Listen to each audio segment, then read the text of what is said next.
12월 27일 월요일 저녁입니다. 오늘 하루도 정말 수고 많으셨습니다.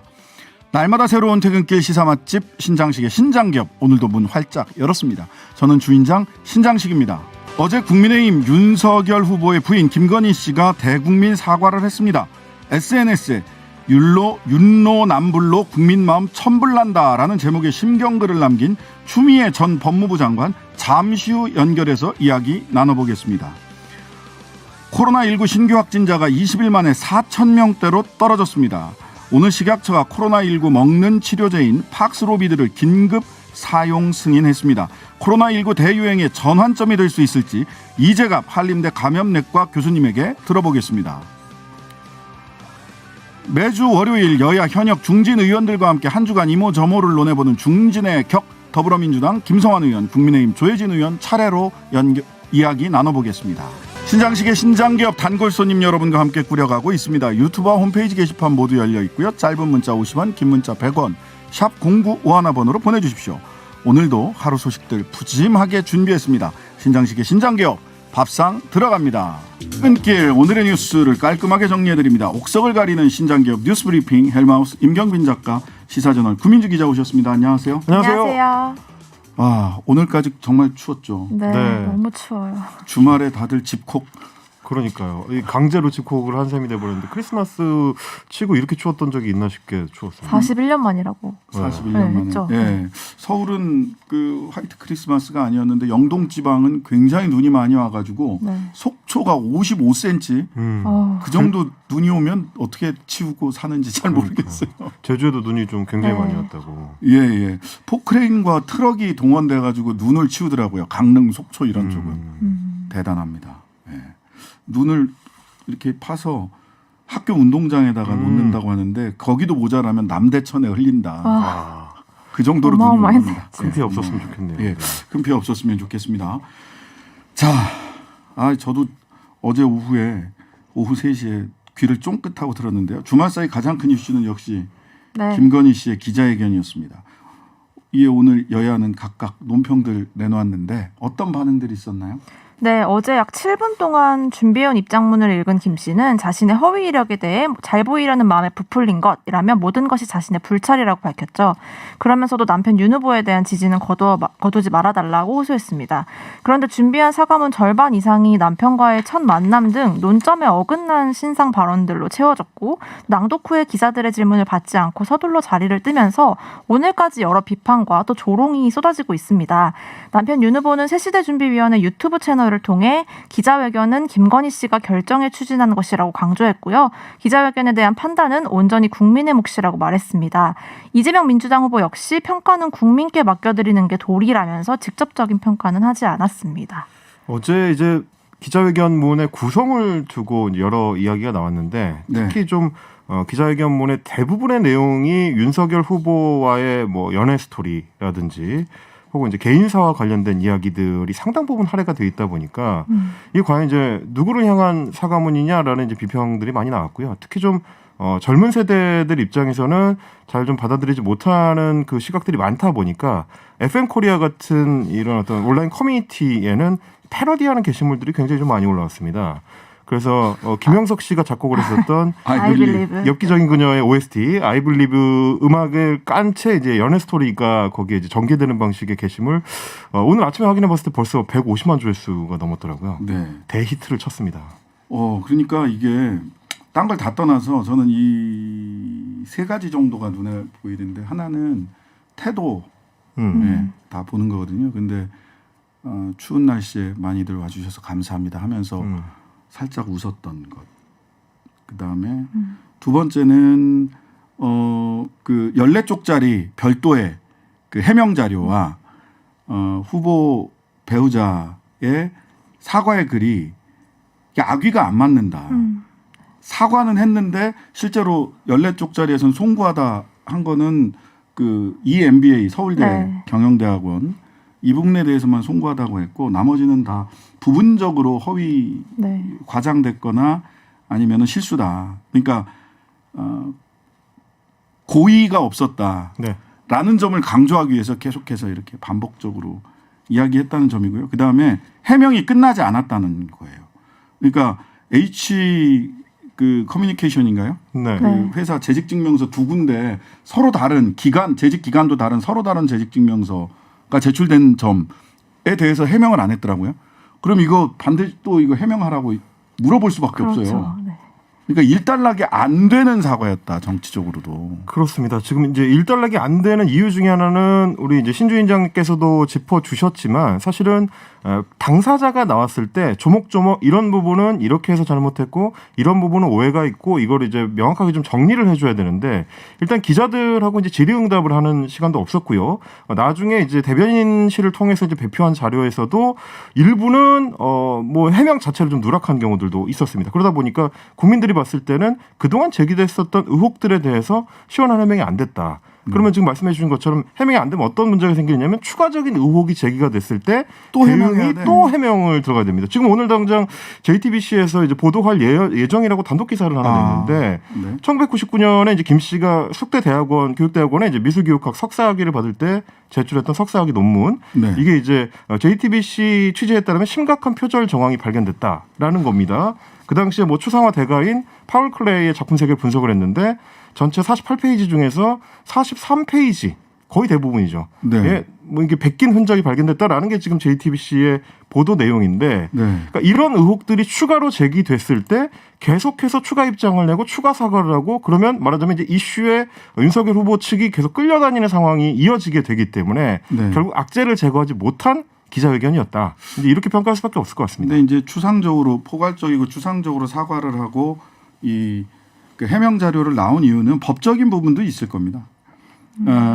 후보나 후보자의 배우자가 당선을 목적으로 해서 허위 사실을 공표하게 되면 공선법제 250조에 따라서 처벌받거든요.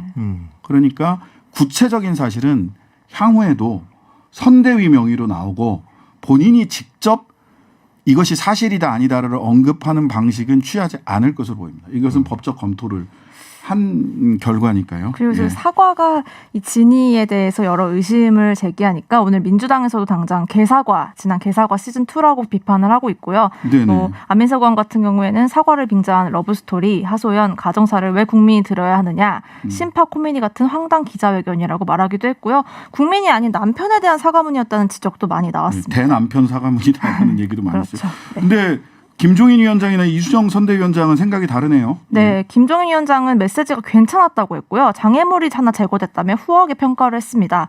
이수정 공동선대위원장은 오늘 아침 라디오에 나와서 진정성이 있었고 또 눈물이 쏟아질 대목이 많았다고까지 두둔을 했는데요. 이준석 대표는 다소 아쉬운 점이 있었더라도 후보 배우자의 용기는 긍정적으로 평가했으면 한다고 밝혔고요. 다만 홍준표 의원은 국민적 분노를 가라앉힐 수 있겠냐면서 부정적으로 평가했습니다. 네. 저는 이제 비평하는 입장에서 봤을 때는 이수정 공동선대위원장의 이 평가 같은 경우는 다소 좀 실망스러운 측면이 좀 있었습니다. 특히 네. 이제 어제 기자회견은 이게 여성 김건희에 관한 문제가 아니고 대선 후보 배우자의 검증에 관한 문제 그리고 이제 거기에 대한 답변의 형식을 취하고 있는 것인데 지금 이수정 그 선대위원장의 발언들이 대부분의 내용이 초점이 여성성에 맞춰져 있어요. 김건희 씨 여성성에 자꾸 초점을 맞추는데 이거는 사실은 부적절한 방식이다. 특히 저는 어제 이제 기자회견문에서 두 사람의 러브스토리라든지 혹은 뭐 특히 화제를 모았던 게 이제 김건희 씨가 유사한 경험을 스스로 이제 밝혔던 거 이런 것들은 물론 굉장히 가슴 아픈 이야기이긴 하지만 그럼에도 불구하고 그 얘기를 왜 자신의 학력 위조나 혹은 뭐 경력 위조와 관련된 기자회견 자리에서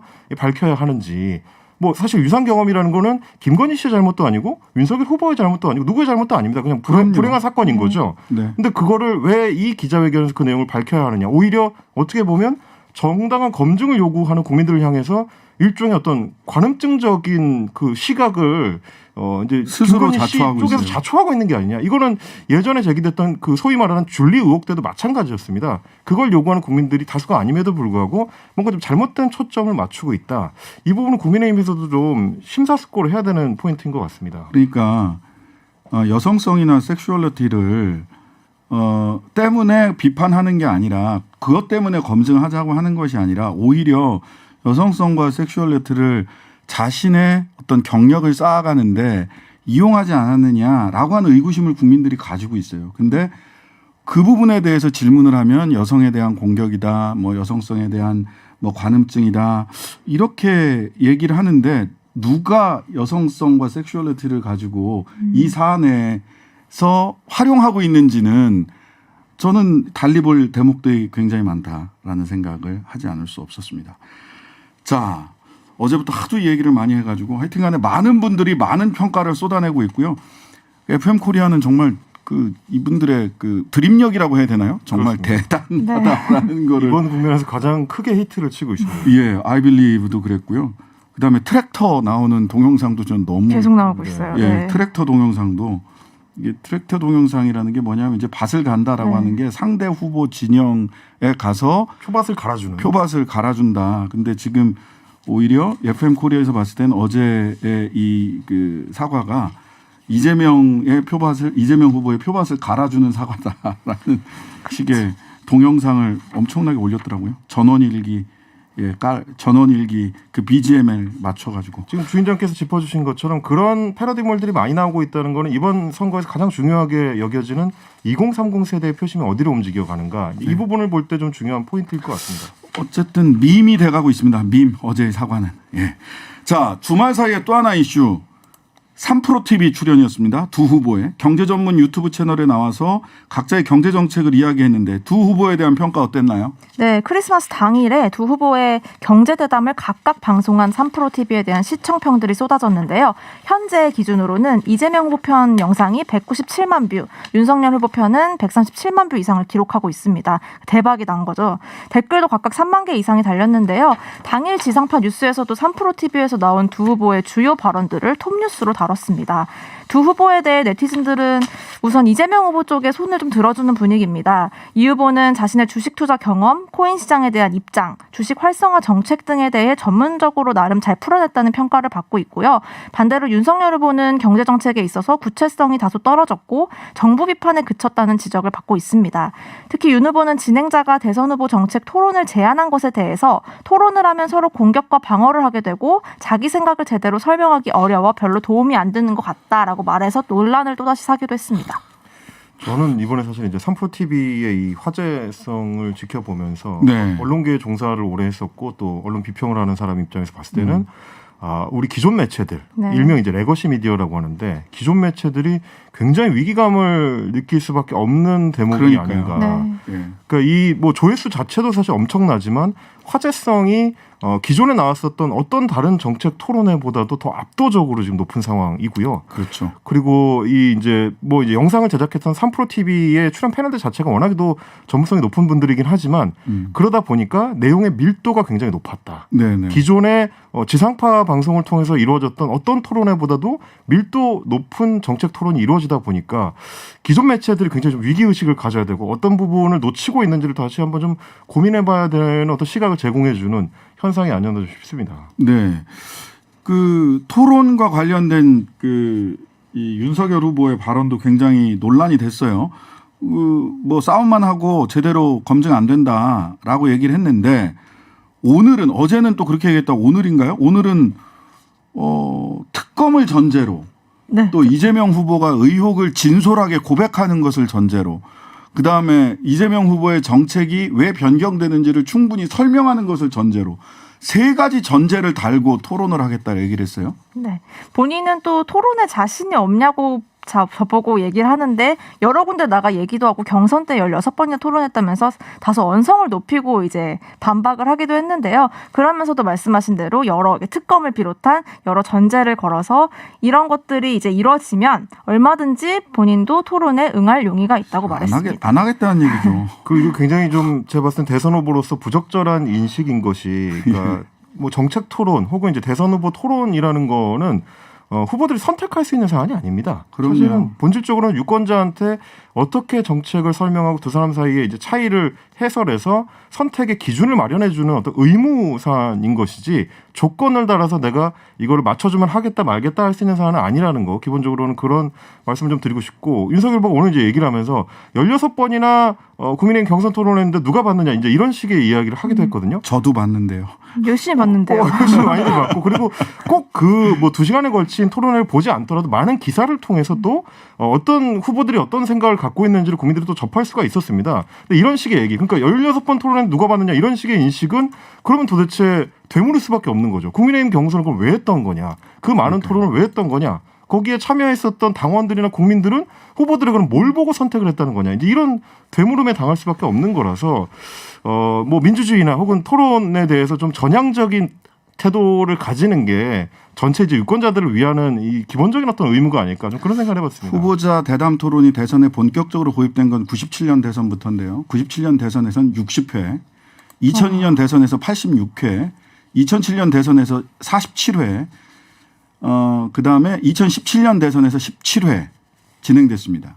다만 2012년 대선 당시 박근혜 새누리당 후보는 3회 법정 토론 외에 양자 토론은 전부 다 거절했습니다. 그래서 3번만 딱 법정 토론했고요. 그리고 그 결과 토론하지 않았고 그가 어느 정도 국가를 운영할 수 있는 자질을 가지고 있는가를 국민들 앞에 검증받지 못한 결과는 뭐였습니까? 국정농단과 탄핵이었습니다. 네. 이럼에도 불구하고 토론을 거부하는 것은 국민의 알 권리를 차단하는 거다. 이렇게 말씀을 드릴 수 있을 것 같고요. 자, 이 반대 의견에 대해서 경고한다. 김종인 위원장이 엄중 경고했어요. 내부에서 이렇게 엇갈린 얘기 나오면 안 된다. 근데 이거 아무래도 이준석, 홍준표 두 사람을 두고 한 얘기처럼 보여요. 어떻습니까? 오늘 네 선대회의에서요 윤 후보와 김정인 위원장이 연이어서 이제 발언을 한 건데요. 윤 후보의 말 핵심은 누구도 제3자적 논평가나 평론가가 돼선 곤란하다. 당원 누구도 당의 공식 결정을 따라야 하고 그렇지 않으면 당 조직이 아니다라고 한 거고요. 김정인 위원장도 여기에 덧붙여서 정책적으로 약속한 것이 자기 생각이 맞지 않다고 반대 의견을 내는 건 아무 도움 되지 않는다며 같은 발언을 했습니다. 죄송합니다. 이는 말씀하신 대로 이준석 대표와 홍준표 의원을 곧장 떠올리게 하는 발언인데요. 여기에 이 대표는 SNS에 누구나 본인이 속한 조직에서 더 나은 결과를 위한 재연을 하는 것이 민주주의라고 생각한다면서 당대표가 당을 위해 하는 재연이 평론 취급을 받을 정도면 언로, 즉 말의 길이 막혔다는 인상을 줄 수 있다고 받아쳤습니다. 오늘 기점으로 해가지고 이제 선대위에서 기조를 좀 잡은 것 같습니다. 이준석 대표에 대해서 제어해야 된다는 어떤 인식을 공유하게 된 것 같은 것이 제어 정도가 아니라 거의 내치는 분위기인데요. 네. 그렇습니다. 그래서 삼선의 김태흠 의원도 이 대표를 향해서 이제 SNS를 통해서 강력하게 비판을 했고요. 조금 전에 오후에는 초선 의원총회, 국민의힘 초선 의원총회가 열렸는데 네. 거기서는 이 대표의 거취를 논의해야 된다. 사실상 이제 당대표 탄핵까지도 논의할 수 있다라는 식의 굉장히 거친 말들이 지금 오가고 있습니다.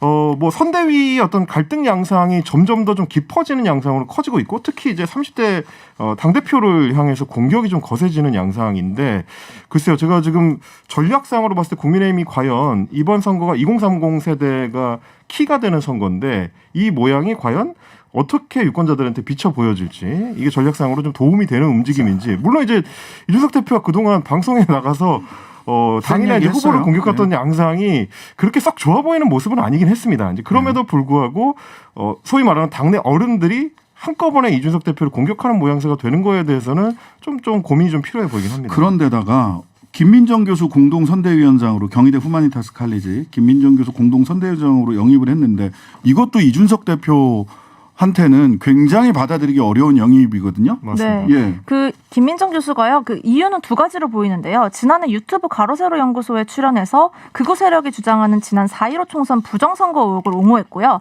또 이준석 대표가 반대해온 여성할당제 도입을 꾸준히 주장해오기도 했습니다. 네. 따라서 이 대표가 오늘 비공개 최고위원 회의에서 이 임명에 대해 반대 입장을 기록으로 남겨달라며 강하게 입장을 냈죠. 그러니까요. 이수정 신지혜 요때도 그랬단 말이죠. 네. 적어도 기록을 남겨달라 이렇게 얘기할 정도인데 벌써 세 번째입니다. 자, 어떻게 될지 좀 지켜보고요. 여야 특검법 처리는 이견을 좁히지 못해서 내일 재회동을 한다고 하는데요. 이 부분 관련해서는 잠시 후에 김성환 민주당 원내 수석부대표와 함께 이야기 나눠보도록 하고요. 먹는 코로나19 치료제 국내 도입한다라는 부분은 잠시 후에 이재각 교수님과 자세한 이야기 나눠보는 것으로 하겠습니다. 자, 지금까지 헬마우스 임경민 작가 시서저널 구민주 기자였습니다. 감사합니다. 감사합니다. 국민의힘 윤석열 대선 후보 배우자 김건희 씨가 어제 허위 이력 의혹에 대해 국민들 앞에 사과했습니다. 국민의힘 쪽은 공적 책임을 감당하는 삶의 첫 관문을 잘 통과했다라고 평가하는데요. 추미애 전 법무부 장관께서는 윤로 남불로 국민 마음에 천불을 난다라는 제목의 심경글을 SNS에 남기기도 했습니다. 더불어민주당 명예선대위원장이자 사회대전환위원회 위원장 추미애 전 법무부 장관 연결해서 말씀 들어보도록 하겠습니다. 안녕하세요. 네, 안녕하세요. 네네. 자, 날 추운데 잘 지내고 계십니까? 네. 네. 어제 오후 3시에 다소 전격적으로 이루어진 사과 같긴 합니다만 어쨌든 총평 전반적으로 어떻게 보셨습니까? 네, 경력을 부풀렸다, 잘 보이려고. 네. 또 부끄러운 일이다, 잘못이다, 불찰이다 뭐 이런 단어를 썼는데요. 네. 용서와 동정은 구했으나 정직과 진실성은 상당히 결여돼 있다라고 생각이 되고요. 네. 빵을 이스트를 넣어서 부풀리면 소화를 돕고 이로운 것이겠죠. 네. 그런데 증명서를 부풀리면 그게 그냥 사과로 끝나는 게 아니고요. 네. 이 사회적 해악이죠. 공정과 상식을 깨는 것이니까 네. 법적 책임을 져야 되고 처벌을 받아야 되는 사안인 거죠. 그걸 명확히 어제 했다. 네. 이렇게 평가를 합니다. 네. 자, 그런데 해명자로 14쪽짜리 해명자로는 선대위 명의로 나왔고 네. 본인은 뭐 포괄적인 사과만 했어요. 네. 이게 이제 뭐 이수정 국민의힘 공동선대위원장은 언론 환경에 익숙치 못해서 구설수가 더 있을까봐 전략적 판단을 한 거다 이렇게 얘기를 하던데 실은 법적 책임을 피하기 위한 분리 전술 아닌가요? 그렇게 보이죠. 울타리치기. 그러니까 국민의힘 당에 들어갈 때부터 네. 사실은 안고 있었던 문제를 모르지 않았고요. 네. 국민의힘 당에서 그런 역할을 해주기를 요구하고 바라면서 들어간 것이죠. 계산된 전략인 것이죠. 네네. 그 질문을 받지 않음으로써 네. 또 덩달아 언론도 침묵하고 질문을 하지 않았어요. 네네. 윤석열 후보의 검언 유착은 행정법원이 상당히 심각한 비위로 본 겁니다. 네, 그랬죠. 징계 사유가 된다 이렇게. 예. 네네. 그러니까 후보자는 검언 유착 범행을 저질렀고요. 네. 그 부인도 역시 신조어가 생긴 것 같아요. 부언 유착. 부인도 언론과 유착이 됐다. 네. 언론도 등달아 비판을 받는 거죠. 네, 그 자리에서 아무도 네. 질문하지 않았다라는 점인데요. 네. 아무래도 네. 국회 기자실이 아니라 국회 네. 정론관이 아니라 당 기자실에서 하는 바람에 전부 다 국민의힘 출입 기자들만 모아놓고 있어서 그렇게 통제를 잘 따른 건가요? 김은혜 대변인이 먼저 와서 뭐 질문은 없습니다. 이렇게 사전 정지 작업을 하더라고요. 아마 탄핵당한 박근혜 씨보다 더 못했던 것 같아요. 박근혜 씨는 네네. 후보 시절에 네. 기자들한테 네. 질문하면 뭐 답변도 하고 하더라고요. 그 답변이 또 훌륭한 건 아니었을까 네네. 하더라도 기자 네. 질문 자체를 못하게 하지는 않았죠. 네네. 네. 그렇군요. 사실 김건희 씨 사과 영상 중에서 그 일부에 네. 가수 신승훈 씨 노래 I Believe 그 엽기적인 네. 그녀에 나왔던 소위 부금이라고 하죠. 백그라운드 뮤직을 네. 입힌 네. 영상이 급격히 퍼지고 있습니다. 110만 회가 지금 네. 넘었는데 혹시 보셨어요? SNS에 많이 유포가 돼서 저도 저의 SNS를 보다 보니 저절로 보게 됐어요. 네네. 그게 FM 코리아가 네, 그렇습니다.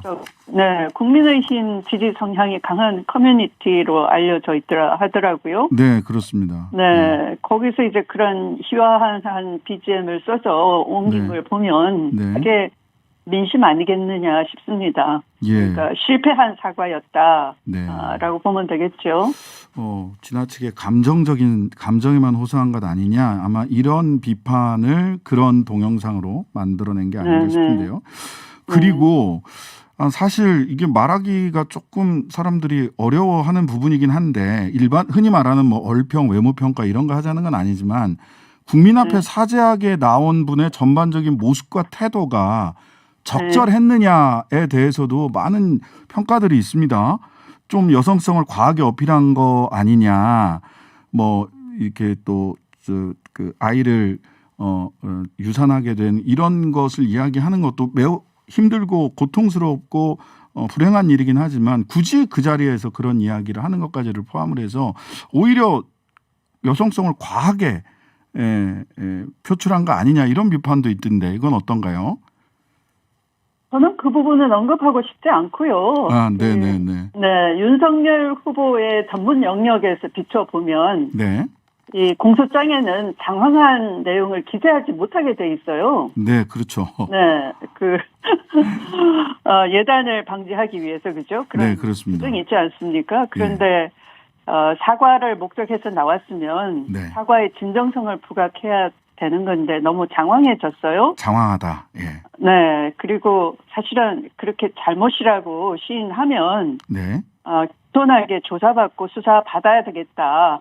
성역 없는 수사를 받아들이겠다. 네. 그런 말을 기대할 거 아닙니까? 그렇죠. 뻔히 공직선거법상에 그 배우자도 합격력에 대해서는 직업이나 경력에 대해서는 허위 사실을 공표하면 처벌받게 돼 있고요. 또 이미 네. 이 고발이 돼 있는 처지지 않습니까? 네, 네. 그렇습니다. 네, 그래서 그런 점에서 보면은 이 겸양하면서 성실하게 잘못이 있으면 받겠다 이런 것이 타당한 것이지 네. 너무 좀 방향이 틀렸지 않나 싶어요. 네. 그렇다면 진정한 사과다라고 한다면 네. 법률상 책임을 지겠다라는 얘기까지가 나와야 진정한 사과다. 어디까지 해야 그렇죠. 진정한 사과로 받아들일 수 있을까요? 만약에 이제 그 재직 증명서나 뭐 경력 증명서가 잘못됐다 그러면 네. 그냥 부풀렸다, 불찰이다, 부끄럽다 이걸로 되는 게 아니고요. 네. 다시 발급받아서 네. 무엇이 잘못됐고 부풀려졌는지 잘못 기재된 부분을 밝히도록 해야지 되는 것 아니겠습니까? 그러니까 네. 후속 조치, 후속 행동이 뒤따라야 되겠죠. 후속 조치와 후속 행동이 뒤따라야 된다. 네. 그래야지만 그 배우자인 그 남편을 굉장히 걱정하기 때문에 네. 배우자의 공정과 상식을 다루는 문제도 거기서 국민들이 이렇게 문제 제기하니까 이 공정과 상식을 지키기 위해서 가장 그 가까운 부인에 대해서도 저렇게 하는구나라는 신뢰를 회복할 수 있는 것이죠. 네, 네. 문제는 윤로는 남불인 것이고 그것이 기준이 틀리다. 네. 자기 자신에 대해서는 한없이 관대하고 공정과 상식을 깨면서 남한테 대해서는 가혹하다 그런 거잖아요. 문제는 앞으로 그 대통령이 됐을 때 공정과 상식을 어떤 기준에서 어떻게 다루는지 네. 가장 막강한 권력을 가지는 자리가 대통령이니까 네네. 거기에 사사로움이 안 끼어들어야 되는데 그런 그간의 행적을 보면 네. 사실은 그 부인의 그 집안 네. 어머니 포함해서 형제들까지 부동산 개발 회사를 차려서 그 개발이 있을 수 없는 양평군 그렇죠. 기적 같은 곳에 그 개발 특혜를 저지르고 또 공모한 배우자가 공모한 의혹까지 있는 것이고 법원 판결문에 있는 것이죠. 네. 또 이 주가 조작 공범들이 이미 다 구속 기소돼 있는데 본인만 지금 조사도 안 받고 있지 않습니까? 그러니까 그런 것들에 대해서 수사를 회피하고 있으면서 이런 그 감성염을 호소한다 그러면 바로 그 부분이 문제다라는 것이 있잖아요. 네, 도이치모터스 주가 조작 사건, 양평동 그렇죠. 개발 비리 의혹 사건. 예. 네. 그런 막중한 책임 있는 자리에 올라가려고 하면서 그런 그 공적 책임감 있는 자세를 안 보인다라는 것이잖아요. 네, 알겠습니다. 네. 예, 그런 부분에 적극적으로 수사에 협력하고 협조하고 해야지 사과의 진정성도 인정될 수 있을 것이다라는 취지신 것 같고요. 그 윤 후보가 토론하면 싸움만 하고 그래서 뭐 토론 굳이 할 필요 있겠느냐. 그다음에 뭐 대장동 특검 받으면 뭐 이재명 후보가 의혹을 진정성 있게 뭐 이렇게 다 충분히 설명하면 뭐 등등 해서 전제를 붙여서 토론할 수 있다 이렇게 얘기하신 것에 대해서 우리 추 장관님께서 국민의 알 권리 침해다 이렇게 말씀하셨어요. 어떤 취지신가요? 그 윤석열 후보가 이해하는 말씀을 드려야지 될 것 같아요. 다른 영역을 얘기하면 잘 못 알아들으시는 것 같은데. 네. 검사시니까 그죠? 네네. 만약에 피고인이 그 증인을 신청해서 네.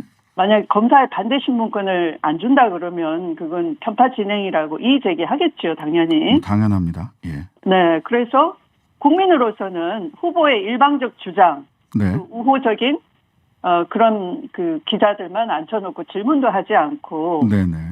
그래서 검증이 안 되는 그런 후보를 보고 싶지가 않아요. 네. 그래서 후보끼리 세워놓고, 네네. 끈질기게 반대 신문도 하고, 해서 검증이 돼야지 되는 것이죠. 그래야 국민의 알 권리를 충족하는 것이죠. 네. 네. 예, 주신문만 있고 반대 신문이 없으면 안 되는 거죠, 사실. 네. 예. 예. 자, 마지막으로 예, 네. 얼마 전에 그 조국 전 네. 법무부 장관과 정경심 전 동양대 교수 부부 자녀 입시 비리 의혹 심리하는 재판부가 동양대 강사 휴게실 그다음에 자택 PC 그 증거 능력 인정하지 않기로 했습니다. 네네. 예. 그게 사실은 핵심적으로 법원에서 정경심 씨 재판에서 1심, 2심에서 그 소위 표창장 위조 등과 관련해서 주요한 그 근거로 유죄의 근거로 사용됐던 것으로 보이는데 여기에 대해서 검찰 쪽에서는 사실상 불가능한 절차를 요구한다라고 하면서 법원 결정에 대해서 비판하는 목소리를 내고 있습니다. 이 결정에 대해서는 우리 또 판사 출신이시니까 어떻게 보시나요?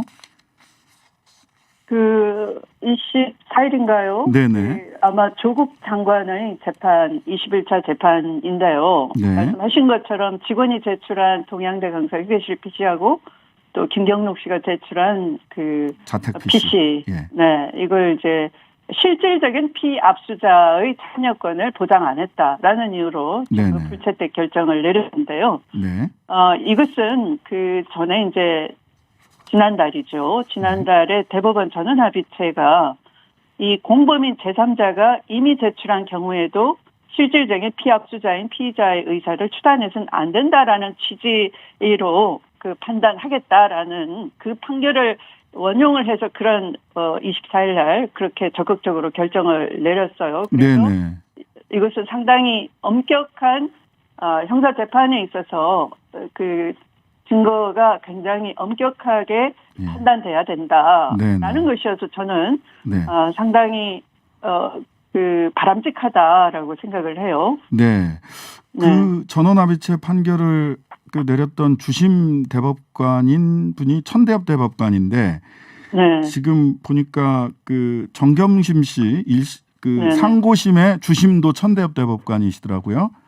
맞아요. 네. 예. 그렇다면 소위 1심, 2심에서 표창장 위조와 관련해서 그 이번에 조국 전 장관 재판에서는 증거로 채택되지 않은 이 동양대 강사 휴게실 PC나 이런 것들이 전부 다 그 증거로 채택이 돼서 유죄가 나왔었는데 그렇다면 대법원에서 표창장 위조와 관련돼서 이게 증거로 채택되지 않는다면 결과적으로는 파기환송돼서 다시 재판을 고등법원에서 한 번 더 해야 되지 않겠는가. 그러면 무죄 가능성 높은 거 아닌가. 이런 추측을 언론에서 하는데 어떻게 보시나요?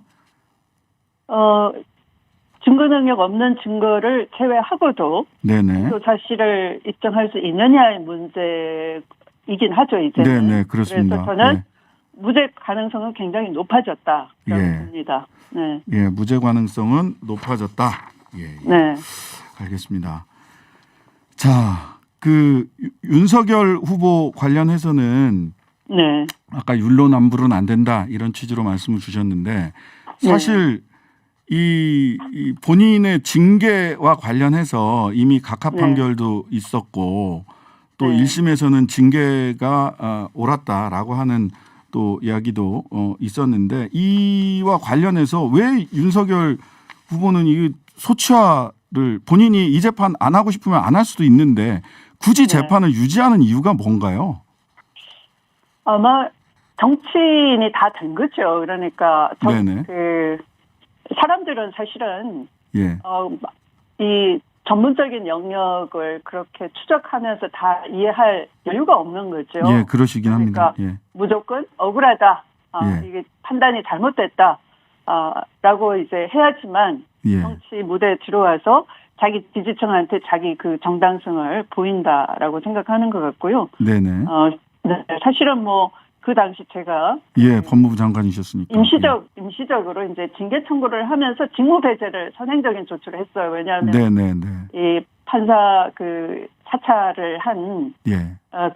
그것이 이제 계속 반복돼 왔고 앞으로도 계속 될 것 같아서 네네. 이 직무에 그냥 유지하는 것 자체가 상당히 그 말이 안 되는 부적절하다. 예. 상황인 거죠. 네. 네. 그래서 직무 배제를 했는데 그것에 대해서 이제 본안 판단이 그 행정법원 판단 그대로 원용을 해서 네. 이미 판사 사찰을 한 것이 인정이 되고 네. 또 감찰방해 수사방해도 중대 비위다라고 네. 한 그대로 끌어와서 그러하기 네, 때문에 이 징계는 적법하다. 징계가 적법한 이상 이 집행정지 했던 것도 직무집행정지.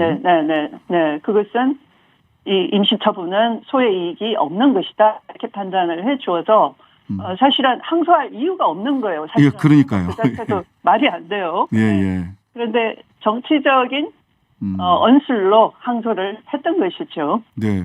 그렇다면 당시에 네.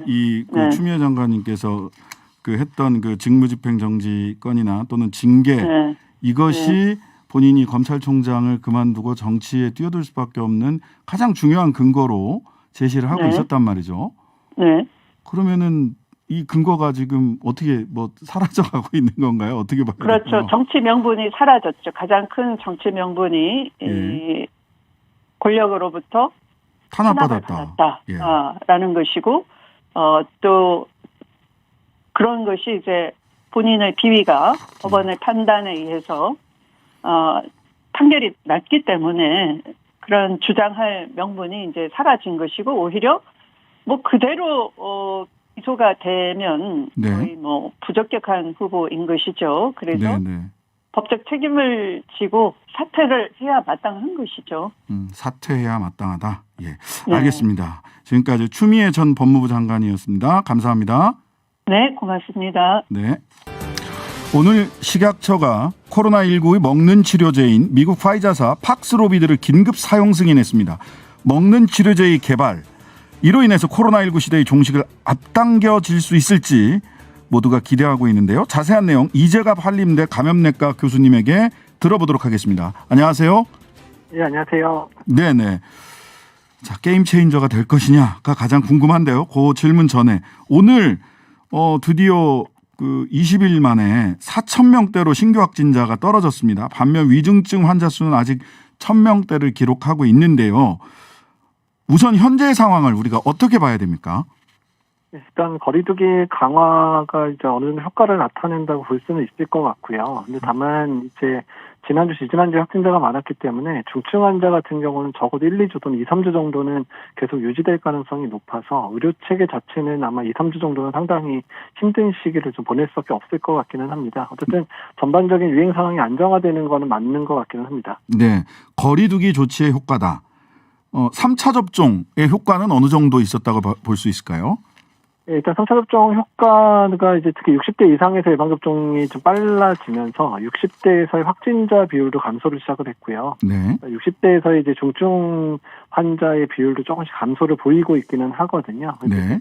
3차 접종 효과는 그렇게 나타나고 있기는 한데 다만 유행 규모가 너무 커지다 보니까 그러니까 전체적인 유행 규모가 사실 저희가 2,000명밖에 안 나오던 게 이미 10월 달만 해도 2,000명도 나와도 깜짝 놀랐던 상황이었거든요. 네, 그랬죠. 지금 이제 4,000명 위에 떨어졌는데 저희가 안도에 한숨을 상황이 발생한 부분이기 때문에 아직까지 유행 상황이 크게 안정화됐다라고 얘기하기는 조금 섣부르고요. 그다음에 주중에 이제 한 5,000명대, 6,000명대까지 올라갈 건지 아니면 주중에도 한 5,000명대 내외에서 안정화될지가 앞으로의 유행 상황에 있어서 상당히 중요할 것 같긴 합니다. 네, 항상 수요일, 목요일 피크 지점이 어느 정도가 나올 거냐가 이제 가슴을 졸이게 하는데요.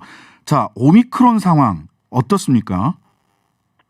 지금 사실 오미크론의 이제 유행 상황 자체가 상당히 우려가 되는데요. 네. 지금 이제 영국 같은 경우에 이제 확진자 12만 명까지 올라갔고요. 그러니까 보통 이제 11월 달에 3만 명 나왔으니까 3배 이상 지금 확진자가 늘었고요. 네. 미국만 하더라도 10만 명 내외였는데 지금 20만 명 넘어서서 2배 이상 네. 확진자가 증가가 되고 있는데 지금 영국의 초기 데이터 보면 입원 환자 비율은 델타에 비해서 한 절반 정도 된다고 나오기는 합니다. 네. 근데 입원 환자가 절반인데 지금 3배가 됐다는 얘기는 입원 환자가 늘었다는 얘기거든요. 그렇네요. 네. 예, 그래서 이제 우리나라도 오미크론에 대한 대비를 할 때 확진자 규모 자체가 지금보다 더 심해져서 2-3배 이상 증가된다면 의료 체계에 상당히 또 압박이 될 부분이기 때문에 어떻게 유행 상황을 지연시킬 건가 또는 유입됐을 때 얼마나 이제 유행 상황을 이제 완화시킬 건가에 대한 고민들을 할 때가 된 것 같습니다. 네. 자, 오미크론에 대해서 기존 백신으로도 예방이 가능하다, 가능하지 않다. 이 의견들이 조금 엇갈리고 언론도 좀 엇갈리고 있는 것 같습니다. 지금 연구 결과로 지금 나와 있는 게 뭐가 있나요? 이제 지금 영국에서 초기 결과들이 나오기는 하고 있는데요. 네. 이제 영국에서 3차 접종을 한 경우에 2차 접종을 한 경우는 거의 효과가 없어지는 건 맞는 것 같습니다. 거의 네. 감염 예방 효과는 화이자 모더나가 30-40%, 뭐 아스트라제네카나 이런 경우는 10%까지 떨어진다고 돼 있는데 네. 중증 예방 효과는 2차를 맞더라도 한 50%에서 60% 정도는 보존되는 것 같다는 얘기는 나오고 있고요. 네. 그리고 3차 접종을 한 경우에 이제 델타가 이제 90% 정도까지 예방 효과가 올라가는데 네. 오미크론은 한 70% 정도까지 올라가고 네. 그다음에 중증 예방 효과는 이제 델타가 한 90%까지 회복되면 오미크론은 7-80% 정도로 좀 떨어지긴 하는데 유지는 되더라라는 레포트가 이제 좀 나오고는 있거든요. 네. 효과가 아예 없다라고 얘기할 수는 없는데 네. 다만 이제 효과가 떨어질 거다. 그리고 효과의 유지 기간이 10주 이상 안 갈 거다라는 얘기가 사실 이미 나오고 있습니다. 네. 3차 접종 효과가. 그래서 오미크론이 유행되기 시작하면 일단 4차 접종에 대한 얘기가 나올 수밖에 없는 상황이 될 거고요. 또한 네. 아예 오미크론에 맞춰서 업데이트된 백신을 어떻게 활용할 건가에 대한 얘기들도 이제 나올 수밖에 없게 될 것 같습니다. 네. 자, 오늘 중대본이 경부형 코로나19 치료제 60만 4천 명분에 대해 성구매 계약 체결하고 추가 물량 확보도 협의하고 있다고 밝혔습니다. 그리고 식약처는 화이자 개발 팍스로비드 긴급 사용 승인했다고 발표했는데요. 이 팍스로비드가 말하자면 게임 체인저가 될 수 있는 거냐? 이게 가장 궁금한 부분일 것 같습니다. 일단 이제 의료 체계의 이제 부담을 완화하는데 상당히 기여를 할 거로 예상은 하고 있기는 합니다. 그러니까 네. 이제 중증 환자, 입원 환자를 뭐 88%까지 완화시킨다는 결과가 나왔으니까. 근데 문제는 네. 그냥 이게 근데 그 고위험군에서 경증 중등증일 때 그러니까 최대한 5일 이내 또는 3일 이내 투여할 때 효과를 극대화시킬 수 있는데 근데 우리 의료 체계가 지금 7,000명만 나오더라도 뭐 재택 배정이라든지 이런 게 며칠씩 밀려가지고 3-4일씩 밀려가 재택 배정이 되고 있거든요. 네네. 근데 이미 투여하게 그런 골든 타임이 시점을. 지나서 되는 상황들이 되고요. 그다음에 네네.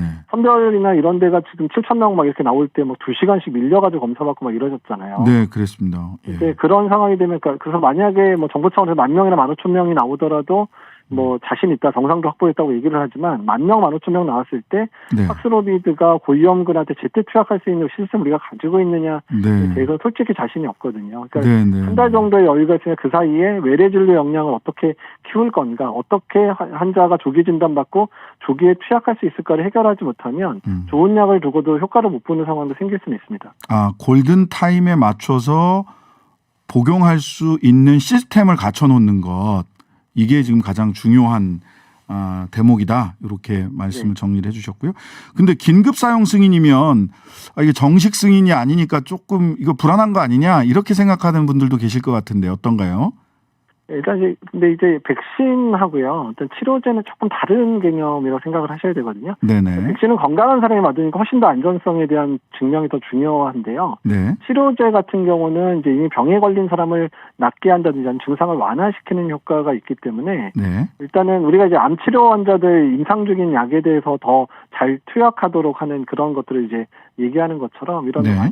이런 환자 대상의 약물 같은 경우는 기본적인 안전성이 크게 문제가 없다면 투여를 먼저 결정을 할 수도 있습니다. 이상 반응을 충분히 이제 살펴보면서 그래서 이제 그런 목적이기 때문에 긴급 승인이 된 약들에 대해서 어느 정도 안전성은 증명이 됐지만 그런 안전성과 관련된 것보다 더 유익한 치료 효과가 더 유익하다 그러면 써볼 수 있다 이렇게 생각하시는 게 맞습니다. 네, 알겠습니다. 그렇게 많이 불안해하지는 않아도 되겠군요. 자, 1월 2일까지 사회적 거리두기 조치 지금 현행 사회적 거리두기 조치가 끝납니다. 거리두기 연장되어야 한다고 보시나요? 일단 비상계획의 기준 자체가 중환자실이 우리가 이제 감당 가능한 수준인자를 논의를 하고 있는 부분이기 때문에 아직까지 1,000명 이상의 중증 환자가 있고 어떤 중증 병상 가동이 80%가 계속 넘는 상황들이기 때문에요. 네. 지금에서는 2주 연장은 뭐 반드시 가야 될 수밖에 없는 상황이라 보고요. 그러니까 오히려 저는 이번에는 연장이 되지만 2주 이후에 어떻게 거리두기를 완화할 건가에 대한 고민이 상당히 중요하다고 생각이 들거든요. 그러니까 급격히 또 완전히 다 풀면은 지금의 유행상이 악화될 수도 있을 뿐더러 오미크론이 국내에 이제 상륙을 해서 제대로 이제 유행을 하는 시점이 다음 달에 다다음 달에 생각한다면 네. 거리두기를 어떻게 효과적으로 완화하는지가 앞으로 더 큰 숙제가 될 것 같습니다. 네, 알겠습니다. 지금까지 이재갑 한림대 호흡기내과 교수님이었습니다. 감사합니다. 네, 안녕히 계세요. 어떻게 해야 제대로 사과하고 용서받을 수 있을까요? 사과를 받는 사람이 무엇에 대해 화가 나 있는지를 아는 것이 사과의 시작이자 끝입니다. 대장동 의혹이 불거졌을 때 이재명 후보는 이 사업을 단군 이래 최대의 부동산 수익 환수 사업이라고 자랑했습니다. 국민들은 대장동 사업의 성격과 성과의 부족에 대해 화가 나 있었나요? 아닙니다. 국민들은 부동산 불평등과 불로소득에 화가 나 있었는데 본인의 치적을 자랑한 겁니다. 그 치적이 사실이었음에도 오히려 국민들의 분노에는 기름을 부은 격이 되고 말았습니다. 어제 김건희 씨의 사과 기자회견이 있었습니다. 지금 국민들은 무엇에 화가 나 있나요? 윤석열, 김건희 두 부부간의 사랑이 부족해 보여서 화가 났나요? 김건희 씨가 90도로 고개를 숙이는 모습을 보지 못해서 화가 났나요? 아닙니다. 국민들은 김건희 씨가 실력이 아니라 여성성과 섹슈얼리티를 지렛대 삼아 반칙으로 자신의 자리를 차지한 것으로 보이고 그 과정에서 고위직 검사 남편의 덕을 봤다고 의심되기 때문에 화가 난 겁니다. 공정과 상식을 배반한 것으로 보이기 때문에 화가 난 거란 말입니다. 날도 추운데 와주셔서 진심으로 감사합니다 라는 미술 전시의 개관식 인사말 여는 말씀과 같은 말과 미소, 두 사람의 순애보, 과장과 실수만 있었다. 하지만 어쨌든 미안하다. 뭐 이런 이야기를 듣고 싶었던 게 아니라는 말씀입니다. 앞으로 반성하고 성찰하신다고 하셨습니다. 반성도 좋고 성찰도 좋지만 가장 먼저 권하고 싶은 것은 실제의 자기 자신과 마주하라는 겁니다. 그래야 국민과의 공감도 가능하다. 그제서야 제대로 사과할 수 있다. 신장식의 오늘이었습니다. 네, 전국의 묘수를 느끼는 시간 중진의 격 여당 편부터 시작합니다. 미스터 쓱 김성환 더불어민주당 원내 수석부대표 오늘도 나와 계십니다. 안녕하세요. 네, 안녕하세요. 김성환입니다. 네, 아이고 금방 긴급 재난 메시지가 하나 왔습니다. 2021년 12월 27일 18시 59분 전국 지역에 한파경보가 발령됐습니다. 노약자 보온 유지, 동상, 낙상 방지 이런 걸 위해서는요. 야외 활동 자제해 주시고요. 수도관 등 보온 조치해 주십시오. 온열기, 화재 방지 등 주의 바랍니다. 하필이면 시간이 18시 59분에 오니까 진짜 긴급한 것 같이 네. 왔습니다. 예, 오늘 밤에도 여러분들 그 보온에 유의하시기 바랍니다. 지난 주말에 춥더라고요. 아유 많이 추웠습니다. 많이 네. 추웠습니다. 예. 자, 아유 이거 좋은 소식이 있어서 먼저 여쭙고 들어가야 되겠네요. 지난 화요일에 민주당 중앙선대위 산하에 기후위기 탄소중립위원회를 출범했는데 조명래 전 환경부 장관과 함께 상임공동위원장 맡으셨어요. 네, 제가 정치를 하는 주요한 이유가 지구를 지키는 일인데 잘 아시는 대로 예. 지금 코로나 때문에 전 세계가 난리입니다만 코로나보다 100배, 1000배 큰 위기가 오면 그건 기후위기라고 하지 않습니까? 네. 그게 이제 먼 미래의 문제가 아니라 지금 당장의 문제가 됐고 2050년까지 탄소 제로 2030년까지 40%의 탄소를 줄여야 되는 거라 이게 다음 정부에 굉장히 중요한 의제가 되어 있습니다. 네네. 국민들이 체감적으로도 많이 느끼고 있고요. 그래서 제가 조명래 전 환경부 장관하고 같이 이번 대선을 기후 대선으로 치르게 하기 위해서 그런 여러 가지 실천 운동을 하기 위해서 특별위원회를 만들게 됐습니다. 이제 사탕수수 종이를 네. 가지고 나오실 때부터 근데 이게 기후위기 탄소중립위원회 이 양쪽으로부터 공격을 받지 않습니까? 그러니까 소위 그 녹색당이나 네. 또 환경운동 하시는 분들은 야 너무 소극적이다. 문재인 정부 더 속도를 빨리 내야 되는 거 아니냐라고 비판하고 네. 또 한쪽으로부터는 또 뭐 윤석열 후보도 당장 이거 탄소 저감 목표 너무 높다. 이거 너무 높다. 이거 잠시 홀딩해야 된다. 어쨌든 뭐 이렇게 양쪽으로부터 지금 비판을 받고 있으세요.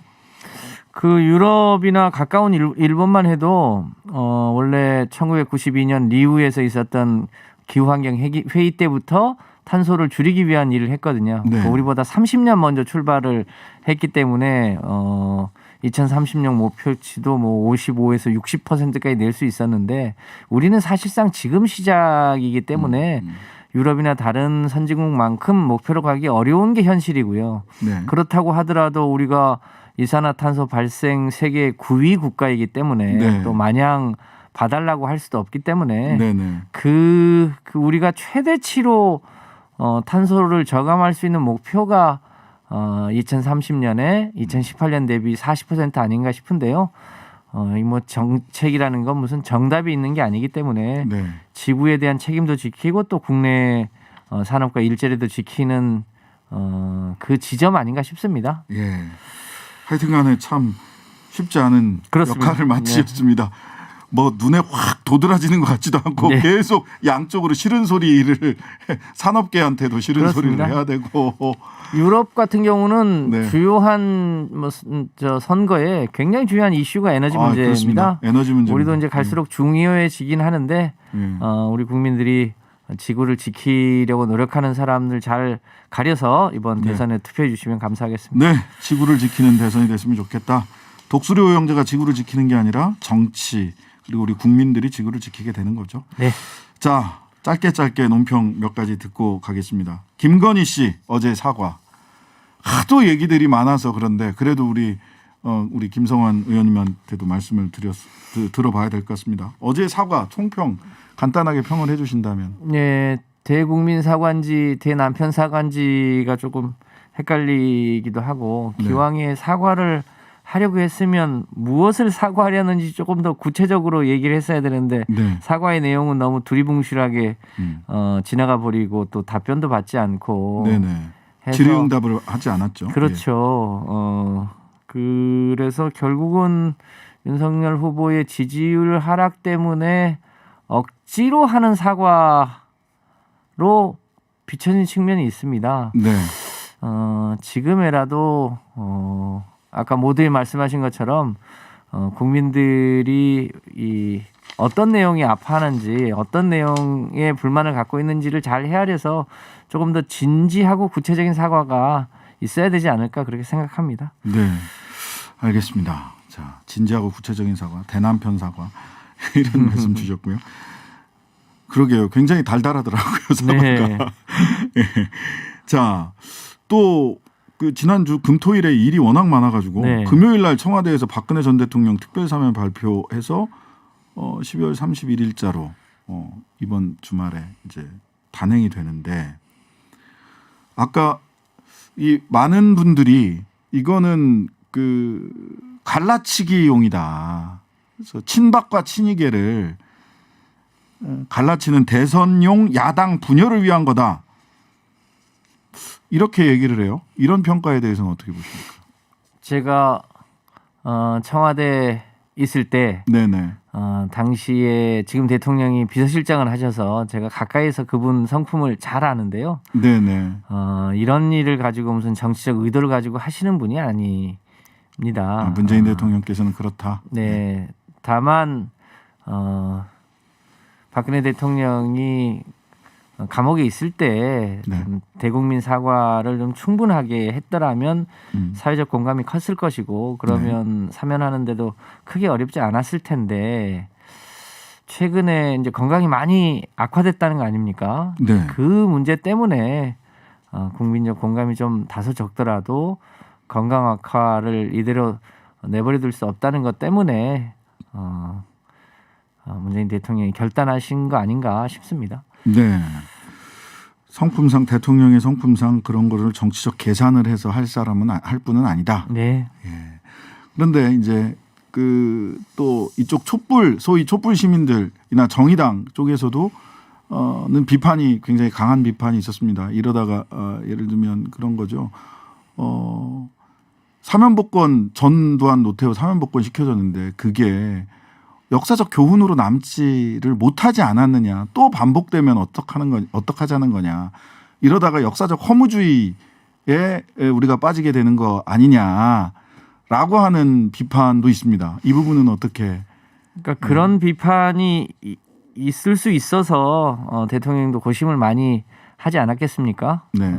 다만 지금 그 건강 때문에 지금 병원에 입원해 있는데 네. 병원 입원이 끝나면 이제 대국민 메시지를 낸다고 하니까 네. 그때 좀 더 진지한 사과와 반성 그리고 다짐 뭐 이런 거가 있었으면 좋겠다는 기대를 가져봅니다. 네.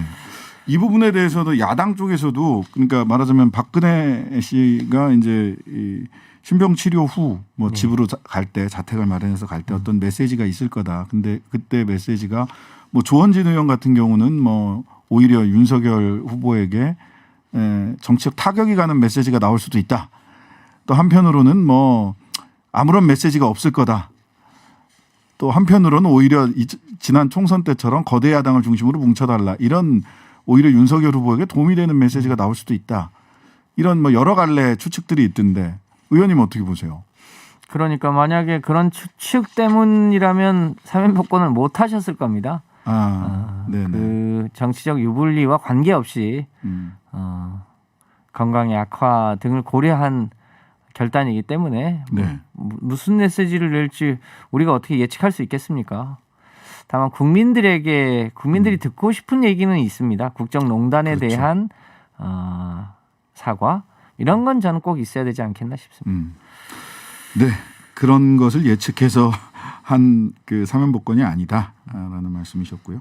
자, 주말에 그 송영길 대표와 최강욱 대표가 손을 잡았습니다. 악수를 네. 했습니다. 근데 열린민주당과의 합당, 당명은 더불어민주당으로 그대로 간다. 근데 그때 합당의 전제로 얘기했었던 국회의원 3선 초과 제한, 열린공천제, 당 정치개혁 특위 구성 이거는 지금 어떻게 된 겁니까? 합당 선언하면서? 네, 지금 몇 가지 정치개혁 과제들과 이제 그 우리 사회에 아직 밀려 있는 검찰개혁과 언론개혁 등등의 네네. 과제들에 합의하지 않았습니까? 네. 세부 내용들은 조금 조율이 필요하겠습니다만 네. 열린민주당하고는 사실상 같은 뿌리였는데 지난 총선 때 비례대표 연동형 비례제를 실행하는 과정에서 네. 위성 정당의 출현 때문에 여러 가지 어려움이 있었고 네. 그런 과정에서 생긴 거기 때문에 저는 합당하는 게 당연하다고 보고요. 네. 또 그 과정에서 몇 가지 조건이 붙은 건데 저는 특히 국회의원 3선 제한이나 이런 과제 3선 이제 지금 3선이시죠? 재선입니다. 재선이에요? 네. 그러면 다음 한 번만 더 해라. 제가 구청장 때도 예. 단체장 3선 제한이 있었는데요. 그랬죠. 지금도 있고요. 예. 네.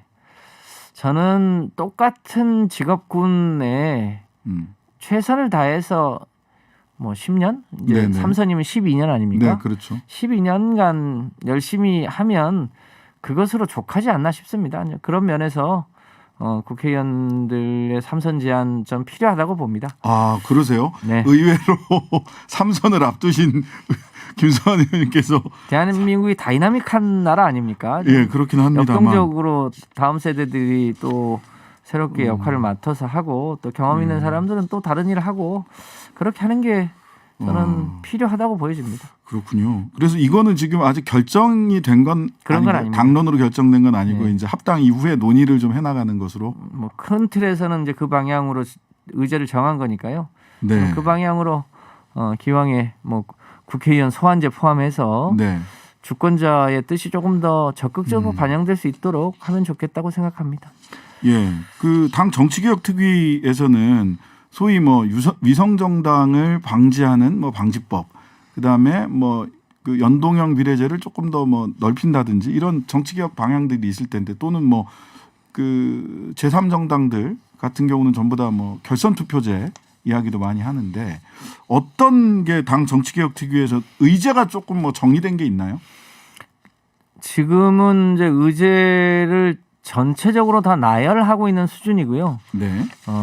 그 정치개혁 특위가 어떻게 이거를 할지 네. 소위를 하나를 구성할지 두 개를 구성할지 등등에 대한 합의가 이제 지난 주말에 됐기 때문에 네. 그 1소위, 2소위 등에서 전체적인 의제를 쭉 열거해 놓고 일단 합의 가능한 것부터 처리하고 조금 뭐 여러 가지 갈래가 다른 것들은 최대한 네. 논의해서 마찬가지로 이번 5월, 6월까지 처리를 해보려고 하는 것 같습니다. 네.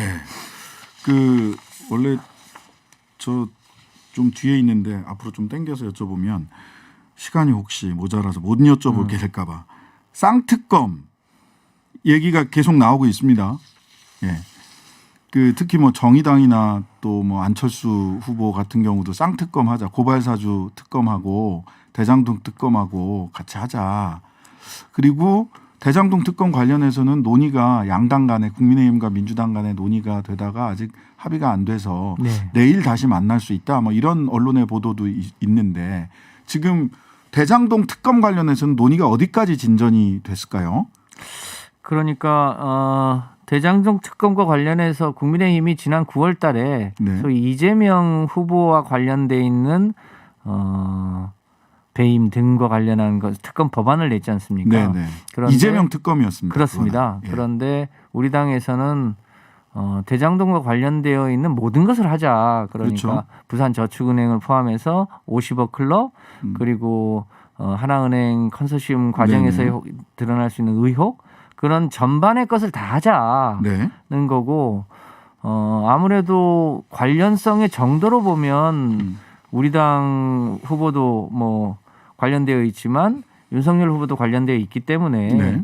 특검의 추천을 어떻게 할 거냐와 네네. 관련해서 성격상 중립적으로 가야 되지 않겠냐. 네. 이 부분에 대해서 야당은 이제 본인들이 특검 후보를 추천하겠다라고 네. 하고 있어서 네. 그거는 말이 안 되지 않습니까? 네. 요 대장동과 관련해서 처음부터 끝까지를 다 하되 중립적인 인사가 특검을 할 수 있도록 하자. 네. 근데 기왕에 현재 상설특검법 안에는 그 특검을 추천하는 절차가 되어 있으니 네. 상설특검으로 가자. 예, 그래서 상설특검에서 하면 상당히 중립성이 보장될 수 있지 않겠냐. 네. 이런 취지로 주장을 하는데 저쪽은 국민의힘 그래서 쪽에서는 동의를 안 하고 있습니다. 예, 별도 특검으로 가자. 수사 범위는 최근 벌어진 사건으로 좁히자. 부산저축은행이나 뭐 이런 여기까지 넓히지 말자라고 할 것 같고 특검 그 추천은 야당에서 한다. 네. 근데 이제 이게 계속해서 이렇게 지금 양극단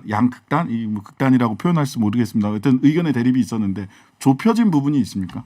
아직까지 좁혀지지는 않은 상태. 전혀 좁혀지지 않았습니다. 그렇습니다. 그러니까 이건 쌍특검하고는 성격이 좀 다르고요. 예, 쌍특검하고는 고발 좀 사주는 예. 아무래도 이제 공수처가 수사를 하고 있기 때문에 수사 결과 기다려봐야 하는 예, 거죠. 기다려봐야 하는 거고 이 대장동과 관련해서 특검의 범주와 네. 특검의 추천 절차에 대한 쟁점이 아직 해소가 안 되고 있다 이렇게 보셔야 돼요. 근데 이게 연내에는 어렵겠네요. 아무래도 조금 더 논의를 해봐야겠습니다만 네. 합의하기가 올해 중에는 합의가 쉽지 않아 보입니다. 예. 국민의힘과 정의당 쪽에서는 그럼 특검 추천권은 우리한테 달라 이렇게 얘기를 한 바도 있어요. 그런 제3의 대안은 없을까요? 그때 박영수 특검 때도 사실은 국민의당에서 추천을 했잖아요. 박영수 특검을 양당이 추천을 했던 중립성이 보장될 수 있다면 여러 가지 아이디어 차원에서 검토해 볼 수 있겠죠. 네네. 그런데 국민의힘에서 특검을 추천하겠다. 이건 아무래도 국민의당 그렇죠. 국민의당. 국민의당과 정의당 등 예. 다른 이제 제3정당에서 추천하는 부분을 포함해서 예. 정치적 중립성이 보장된다면 해볼 수 있다. 그런데 국민의힘이 추천하는 건 어려운 거 그건 아니냐. 안 된다. 제3의 대안을는 고려해 볼 수 있겠다. 예, 이 정도 말씀 주셨고요. 자, 그 이낙연 전 대표와 이재명 후보가 공동위원장인 국가비전 국민통합위원회 출범했습니다. 이낙연 전 대표의 전격 합류? 아니 조금 더 전면에 나서신 거? 이전에도 합류는 돼 있었던 거니까 호남 민심에 어떤 영향 끼칠까요? 어떻게 움직이실 예정입니까? 이낙연 대표. 공개적인 활동을 막 왕성하게 하시게 되나요? 아무래도 이낙연 후보를 적극적으로 미루셨던 분들이 네. 최근까지도 다소 이재명 후보가 됐음에도 불구하고 좀 소극적이었던 건 사실이거든요. 네네.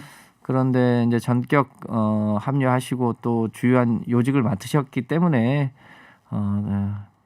그 이낙연 후보를 지지했던 많은 사람들이 네. 함께 이재명 후보를 미룰 수 있는 명분이 생기지 않았나 싶습니다. 이제 그런 네. 면에서 당이 소위 이제 원팀으로 가는데 주요한 고비를 연말을 넘기지 않고 고비를 넘게 됐다는 점에서 굉장히 의미가 있다고 보여지고요. 또 네. 이낙연 전 대표님의 품성 그리고 오랜 경륜 이런 게 당이 앞으로 닥칠 여러 가지 어려움을 해결하는 데도 도움이 많이 될 거라고 생각합니다. 어쨌든 공개적인 활동을 어떻게 하실까가 국민들은 좀 궁금하실 것 같아요. 국민들 앞에 뭐 어떻게 뭐 비슷한 어떤 유세 비슷한 걸 하시나 아니면 뭘 하시나. 국가비전 국민통합위원회는 이름 그대로 굉장히 하기에 따라서는 큰 일을 할 수 있고 그래요. 만사를 다 하실 수 있을 것 같아요. 네. 내 이름만 보면. 또 추미애 전 대표님도 지금 본인이 맡고 있는 위원회에서 여러 가지 메시지를 계속 네. 내고 계시지 않습니까? 네. 그런 면에서 다양하게 기여하실 수 있을 거라고 봅니다. 네, 알겠습니다. 예, 지금까지 김성환 더불어민주당 원내수석 부대표님이셨습니다. 오늘 말씀 감사합니다. 감사합니다. 중진의 격 야당 편입니다. 조혜진 국민의힘 의원님 오늘은 전화로 연결합니다. 안녕하세요. 예, 반갑습니다. 조혜진입니다. 네네. 아유 날이 무척 춥습니다. 건강 잘 챙기시고요. 예, 고맙습니다. 예, 그 윤석열 후보 특별 보좌역에 임명되셨잖아요. 예. 예. 뭐 한간의 소문은 최재형 전 감사원장이 지원을 요청했다 이런 얘기가 있는데. 예, 그런 상세한 내용은 잘 모르겠는데요. 네네. 경선 과정에 제가 이제 도와드렸던 최재형 원장님이 중도에 그만두시게 되면서 그때부터 이제 윤석열 후보를 도와오다가 네. 이제 본격 선대위 구성이 되면서 그 선거 경험이 있는 사람들 현장 경험 살려서 적극적으로 이제 발을 벗고 나서야 된다 하는 그런 상황이 되어서 저도 이런 이 직책을 맡고 일을 본격적으로 하게 되었습니다. 지난주에 저희 방송에 나오셔가지고 네거티브 대응은 그렇게 하는 게 아니다. 결과적으로는 이게 거짓말 프레임으로 가는 거기 때문에 네거티브 대응의 방법론에 대해서 쭉 말씀을 하셨잖아요. 혹시 윤 후보께서 그 방송을 들으셨나? 그래서 주로 우리 조혜진 의원님이 뭐 언론에 경남도민일보에 나온 거 보니까 주로 이제 네거티브 대응하고 이미지 전략을 짜 들어가는 역할을 하게 될 것 같다. 이렇게 그 보도가 됐더라고요. 그런 역할을 하시게 되는 겁니까? 꼭 그런 건 아니고요. 굳이 네네. 이제 할 수 있는 일은 다 해야 되는데 굳이 한다면 이제 언론 소통 쪽에 조금 더 그 역할을 하게 되지 않을까 싶고, 네네. 네거티브 대응이라든가 다른 분야도 제가 또 필요하면 역할을 할 것 같습니다. 네. 오늘 유튜브 채널 오픈한다던 서결이 형네 밥집 29일로 미뤄졌다고 하던데 뭐 특별한 사정이 있는 건가요? 뭐 제 생각 모르겠지만 좀 기술적인 문제가 아닌가 싶고요. 네네.